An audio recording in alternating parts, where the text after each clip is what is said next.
Shalom, salam sejahtera buat kita semua. Hari ini kita belajar firman Tuhan dengan tema Allah itu mulia. Firman Tuhan dari Ayub 36 ayat 22 berkata demikian. Sesungguhnya Allah itu mulia di dalam kekuasaannya. Siapakah guru seperti dia? Saudara, seorang pada saat mengalami penderitaan, dia bisa menyalahkan apa saja dan siapa saja. Bahkan Allah juga bisa disalahkan. Kondisi seperti ini bisa terjadi oleh karena ia mengalami frustrasi yang berkepanjangan.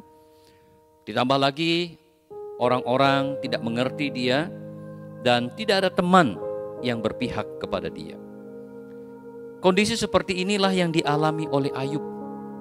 Kisah Ayub yang bisa kita baca di dalam keseluruhan pasal.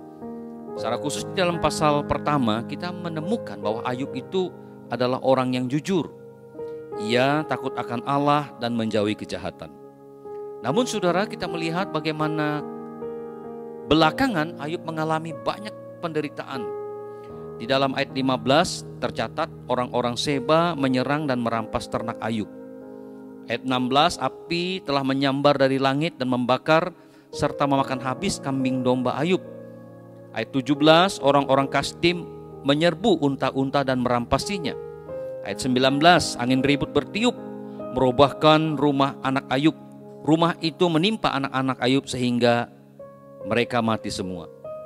Kalau kita maju lebih jauh di dalam pasal 2 ayat 7, iblis mendapat izin dari Tuhan untuk menimpakan Ayub dengan bara yang busuk. Di dalam pasal 2 ayat 9, istri Ayub mencela Ayub dengan berkata, "Masih bertekunkah engkau dalam kesalehanmu? Kutukilah Allahmu dan matilah." Saudara-saudara yang dikasihi Tuhan, musibah yang menimbulkan penderitaan yang berat bagi Ayub membuat Ayub mengucapkan kata-kata frustrasi seperti yang bisa kita baca di dalam pasal 16. Pertama, saudara, Ayub memarahi teman-teman sebagai penghibur sialan dan omong kosong saja. Yang kedua, Ayub menuduh Allah berlaku jahat kepadanya. Ayub berkata, Allah telah membuat ia lelah mencerai-beraikan rumah tangganya. Dia berkata, murka Allah dan menerkam dan memusuhi dia. Dia juga mengatakan bahwa Allah menyerahkan Ayub kepada orang-orang lalim dan menjatuhkan dia ke dalam tangan orang fasik. Saudara, masih banyak lagi tudingan-tudingan Ayub kepada Allah di dalam pasal 16. Namun saudara-saudara yang dikasihi dalam Tuhan, pada pasal 32 sampai pasal 37, Elihu, seorang teman Ayub yang paling muda, mengutarakan pendapatnya tentang Allah. Elihu marah kepada Ayub karena Ayub menganggap dirinya lebih benar daripada Allah. Dan selanjutnya Elihu mengatakan bahwa Allah tidak melakukan apa yang fasik dan tidak berbuat curang. Allah tidak membengkokkan keadilan. Allah berpihak kepada semua ciptaannya. Allah itu mulia dalam kekuasaannya dan tidak mungkin Allah berlaku semena-mena terhadap buatan tangannya. Itu saudara kita bisa baca di dalam Ayub 36 ayat 22. Saudara-saudara yang saya kasihi di dalam Tuhan, saya berpendapat bahwa setiap orang bisa mengalami kesusahan dan penderitaan. Ketika kesulitan datang, bagaimanakah sikap kita semestinya? Bila teman kita yang mengalami kesusahan, marilah kita memberikan dukungan, bukan tudingan yang menambah beban hidupnya.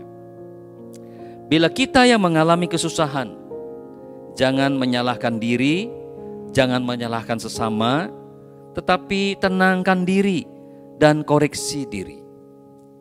Bila kita menemukan ada dosa yang kita buat, mari kita mohon pengampunan kepada Tuhan. Bila kita tidak melakukan dosa, tetap percaya kepada Tuhan bahwa Tuhan akan memulihkan kita dari kesusahan yang kita alami dan membawa kita semakin mengenal Tuhan dengan baik.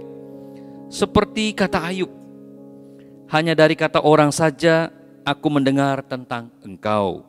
tetapi sekarang mataku sendiri memandang Engkau. Oleh sebab itu, aku mencabut perkataanku, dan dengan menyesal aku duduk dalam debu dan abu. Allah itu mulia. Allah tidak mungkin merancangkan yang jahat kepada anak-anaknya yang hidup menghormati Dia. Soli Deo Gloria. Mari kita berdoa. Bapa kami yang ada di dalam surga, terima kasih untuk nasihat firman-Mu.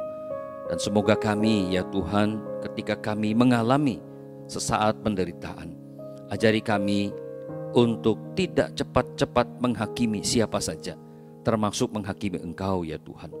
Ajari kami senantiasa boleh melihat diri kami, mengoreksi diri kami. Bahkan Tuhan, ketika kami menemukan kehidupan kami benar di hadapan Tuhan, ajari kami Tuhan untuk bertahan di dalam segala penderitaan. Karena kami tahu Tuhan, Engkau Allah mulia yang tidak mungkin merancangkan yang jahat atas kehidupan kami. Dan biarlah Tuhan, di tengah-tengah pergumulan kesusahan hidup kami, ajari kami dapat melihat anugerah demi anugerah dari Tuhan. Bapa, terima kasih berkati firman-Mu pada hari ini. Di dalam nama Yesus Kristus Tuhan kami berdoa. Amin. Demikian firman Tuhan, Tuhan memberkati kita.